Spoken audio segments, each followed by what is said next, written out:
morning, students of class 7. Today I am going to teach you chapter 3 in history, the Sultan of Delhi. Delhi में कौन कौन से सुल्तान आए, किन किन लोगों ने अपना साम्राज्य स्थापित किया, इसके बारे में इस चैप्टर में बताया गया है। तो पेज नंबर आपका है 17, ओपन कर लीजिए और ध्यान से सुनिए। By the 12th century, 12वीं शताब्दी के दौरान Delhi had become an important city. Delhi एक इम्पोर्टेंट यानी मुख्य शहर बन चुका था। It became the capital city of तोमार राजपूत। तोमार राजपूत जो थे उनकी ये कैपिटल सिटी थी। They were replaced by Chauhan, और इस सिटी को किसने रिप्लेस किया? चौहान ने, जिन्हें चाहमराज भी कहते थे। ये कहाँ के थे? Of Ajmer in 1165। Under Tomar and Chauhan, Delhi grew as an important trade center. तोमार और चौहान के साम्राज्य के समय में दिल्ली एक केंद्र बिंदु बन गया था व्यापार का। Jain merchants got several temples built by queens known as Haliwal, the Jews Valley. Jain merchant यानी जैन जो भी व्यापारी थे, इन्होंने बहुत सारे मंदिरों में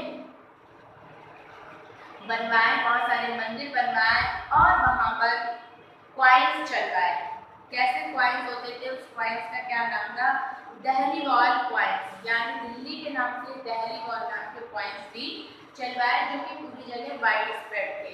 The real transformation of Delhi took place in 1192 when Sultan captured power in Delhi after the defeat of Prithviraj Chauhan. Delhi को पूर्णतः चेंज कर दिया गया, उसका स्थान बदल दिया गया तब जब 1192 में दिल्ली पर पृथ्वीराज चौहान को हराकर सल्तनत काल या सुल्तानों का काल स्थापित हो गया, और उसी समय को दिल्ली सल्तनत काल के नाम से भी जानते हैं। As many as 5 densities ruled over Delhi, और इस दिल्ली पर 5 डेंसिटीज यानी वंशों ने राज किया। Until Babar started the rule of the Mughal, जब तक बाबर ने मुगल काल शुरू नहीं कर। स्लैब डेंसिटी थी 1206 से 1290। खिलजी डेंसिटी ने राज किया 1290 से 1320।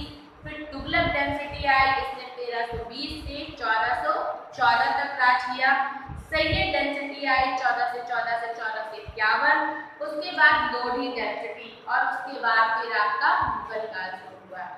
Source of material about the Delhi sultanate, तो दिल्ली सल्तनत काल कब से कब तक हुआ, इसके साक्ष्य हमें कहाँ से प्राप्त हुए, उसके बारे में बताया गया है। द इंस्क्रिप्शंस क्या होते हैं? जो पत्थरों पे खुदवा दिए जाते हैं। राजा महाराजा बड़े बड़े राज्य जीतते थे, उपलब्धियां करते थे, कुछ उपदेश होते थे, वो पत्थरों पे छपवा देते। उनके माध्यम से या उन साक्ष्यों के द्वारा हमें दिल्ली सल्तनत काल के बारे में जानकारी मिलती है। क्वाइंस जो सिक्के चलवाते थे, एंड द मॉन्यूमेंट जो ऐतिहासिक इमारतें बनवाते थे, जैसे किले हो गए, मस्जिदों का निर्माण किया, टॉम्ब यानी मकबरे, और मंदिरों के जो भी निर्माण कराए। It provides all the information regarding the Sultanate period. Ample information about history of this period. In addition to these, we have traveler accounts. Traveler accounts क्या होते हैं? बहुत से फ्रांसीसी, बहुत से चीनी यात्री या बहुत से विदेशी यात्री भारत आए, यहाँ पे कुछ समय उन्होंने व्यतीत किया और राजा महाराजाओं के बारे में पुस्तक लिखी, वो किस तरह से राज्य करते थे उनके बारे में कुछ। तो इस तरह की लिटरेचर में लिखित साक्ष्य भी हमारे पास है, जिसकी सहायता से हमें सल्तनत काल के बारे में जानकारी मिलती है। And the court chronicles that provide information about events like of the ordinary people. The court of chronicles means story or an account of historical events. कुछ ऐतिहासिक इवेंट्स या घटनाएं हुई, वो भी सब बुनियादियों ने लिखे, जिससे हमें इस काल के बारे में जानकारी मिलती है। Such accounts are mainly in Persian, partly in Arabic. कुछ पर्शियन भाषा में लिखे हुए हैं और कुछ अरबिक भाषा में। The author were wise and learned men. Some of them had an official position and spent a lot of time on the court of king. कुछ ऐसे लोग भी थे जो राजा के दरबार में काम करते थे, तो उन्होंने भी राजा के किस तरह से राज्य चलाया जाता है, इन सभी चीजों के बारे में भी पुस्तकें लिखी। उनसे भी हमें जियाउद्दीन बरानी wrote तारीख-ए-फिरोज शाही। जियाउद्दीन बरानी ने एक पुस्तक लिखी जिसका नाम है तारीख-ए-फिरोज शाही।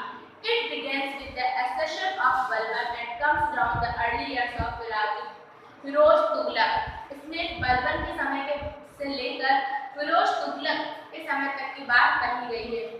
Minhajus Siraj wrote on the early history of the Sultanate of Delhi। और मिनहाजुस सिराज ने पुराने समय में सल्तनत काल में क्या होता था इस पुस्तक में उसके बारे में बताया गया है।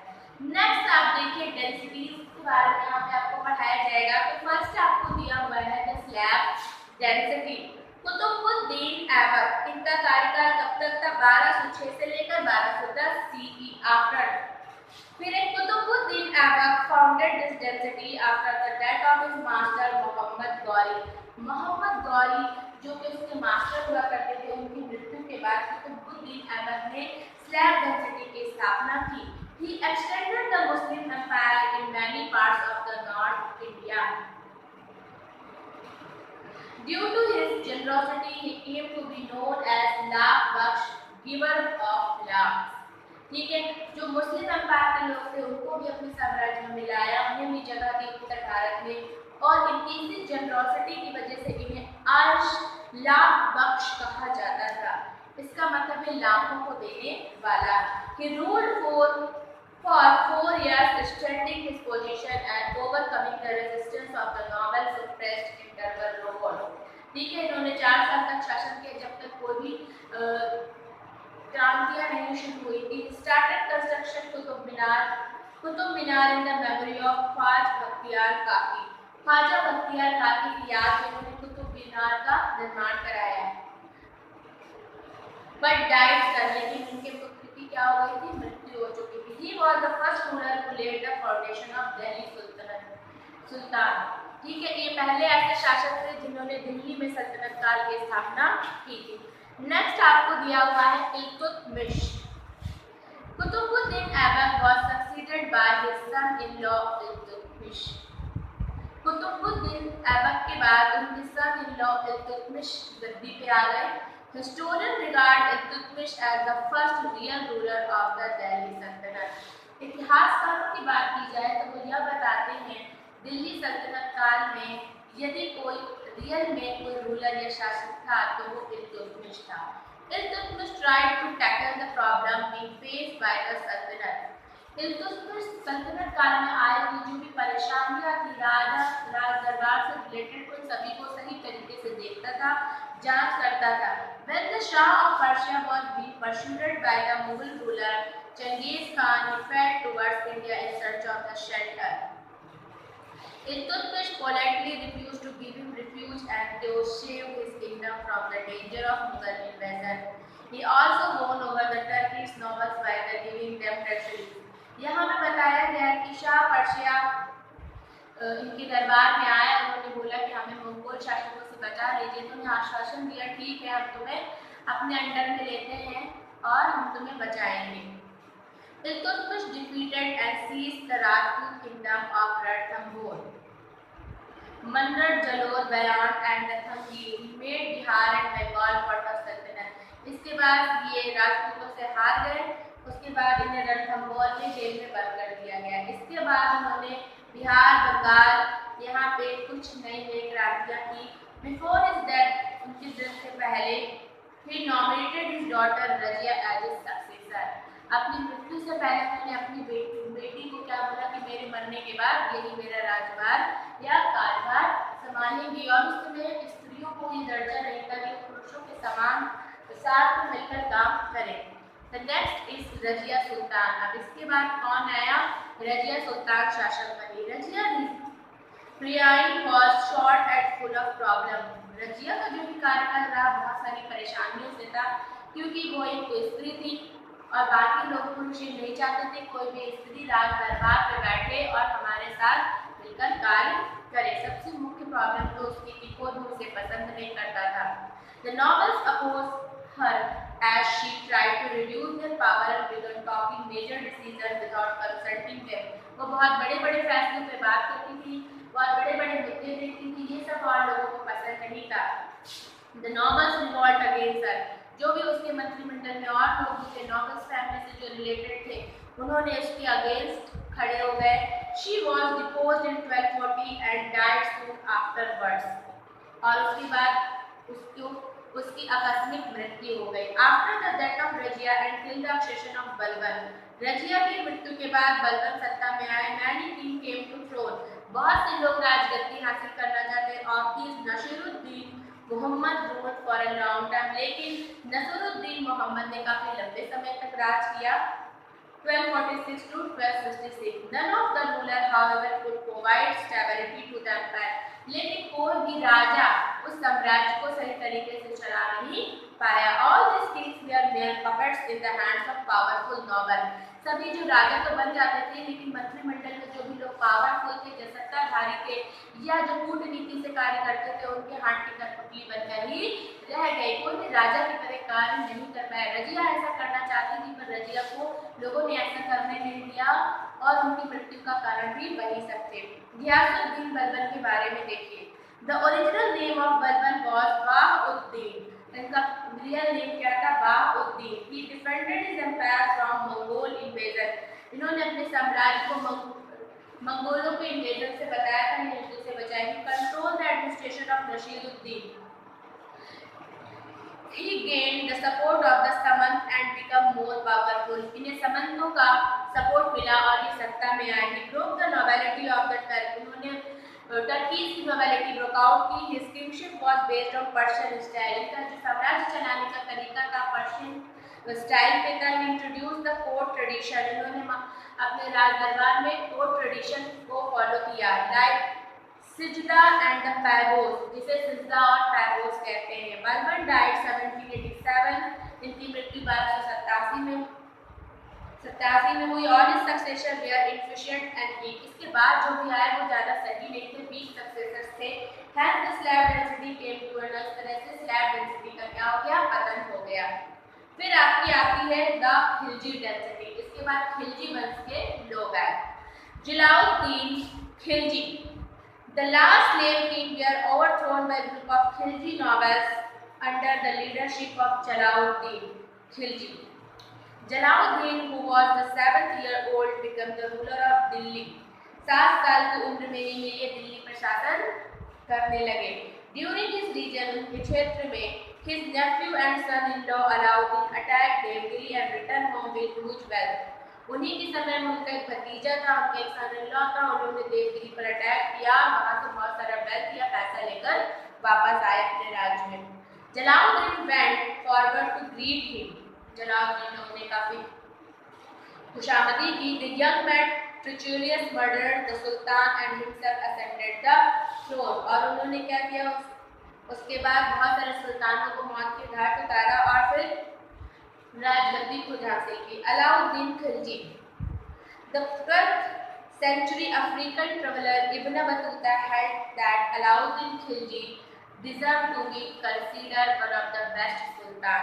इब्न बतूता का ये कहना है, ये एक अफ्रीकन ट्रेवलर या यात्री थे, इनका ये कहना था कि अलाउद्दीन खिलजी जो है वो एक बहुत ही अच्छे सुल्तान थे, but he was also known to be cruel, लेकिन बहुत ज़्यादा क्रूअल भी थे। एंड रिस्क रूलर, जो किसी को भी तुरंत मारने का आदेश दे देते थे। Alauddin Khilji ambitions was to conquer the world like Alexander the Great, इनकी यह महत्वाकांक्षा थी कि जैसे अलेक्जेंडर की थी कि पूरे देश पे हमारा ही कब्जा हो, वैसे ही इनकी भी महत्वाकांक्षा थी। But he could not fulfil his wish, लेकिन ये अपनी यह इच्छा पूरी ना कर सके। क्वेस्ट, कौन कौन सी इन्होंने लड़ाइयाँ की? One of the first expedition he undertook was to Gujarat in 1297 AC, उन्होंने 1297 में गुजरात को अपने अंडर में लिया।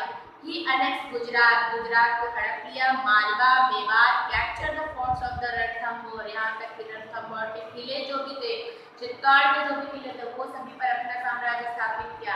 इन Gujarat he secured the service of the eunuch slave Malik Kafur, Malik Kafur जो था उसको भी अपना गुलाम बना लिया। Malik Kafur went on to become the general of Alauddin army, फिर उन्होंने क्या किया? मलिक कफूर को अपने आर्मी में जनरल नियुक्त कर दिया। He led a series of successful raids into the Deccan.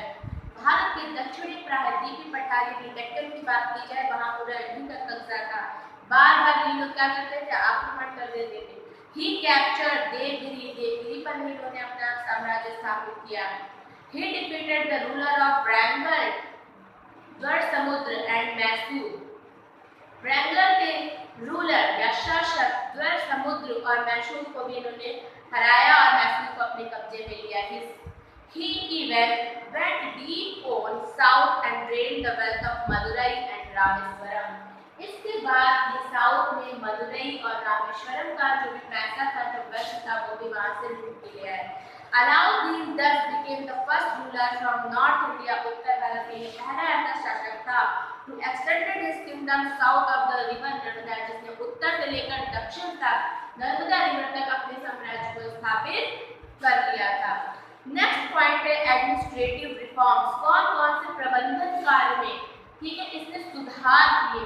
पहला, Alauddin Khilji was an able commander and excellent administrator, बहुत ही एबल कमांडर और एक्सीलेंट एडमिनिस्ट्रेटर था। He increased the size of army to protect his empire, उसने अपनी army की size को बढ़ाया, यानी आर्मी बढ़ाई। To meet the expenses of maintaining the huge army, he had to find way to add to his revenue. Army की जो भी जरूरतें हैं उनको कैसे पूरा किया जाए, इसके लिए इसने रेवेन्यू या टैक्स बढ़ाया।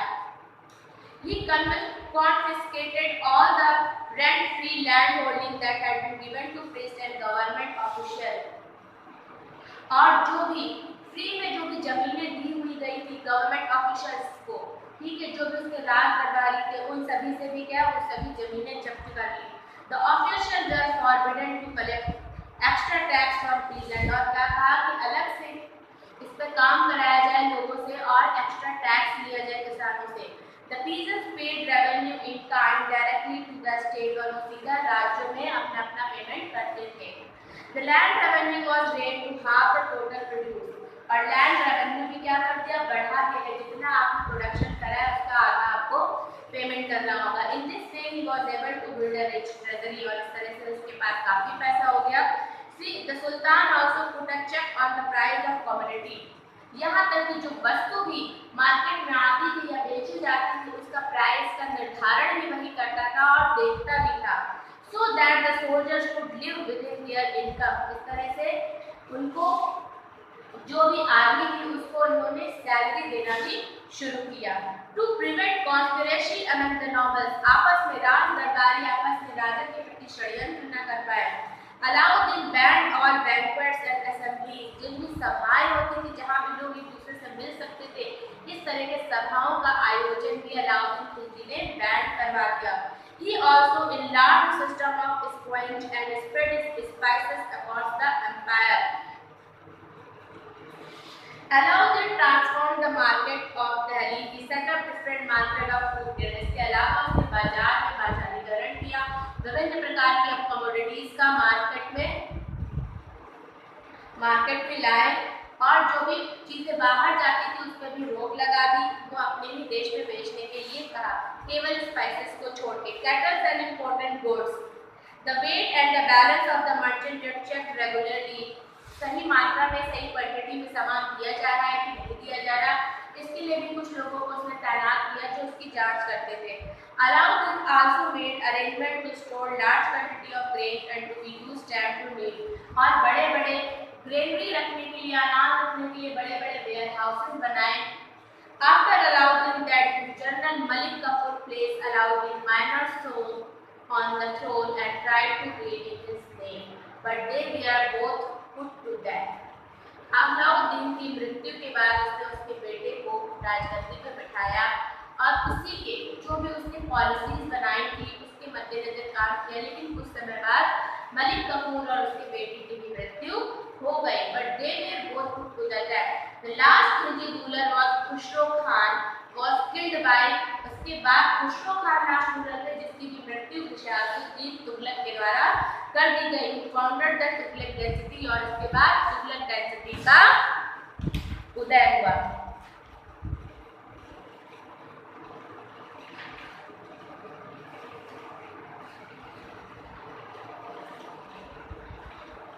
Thank you for today's class, children.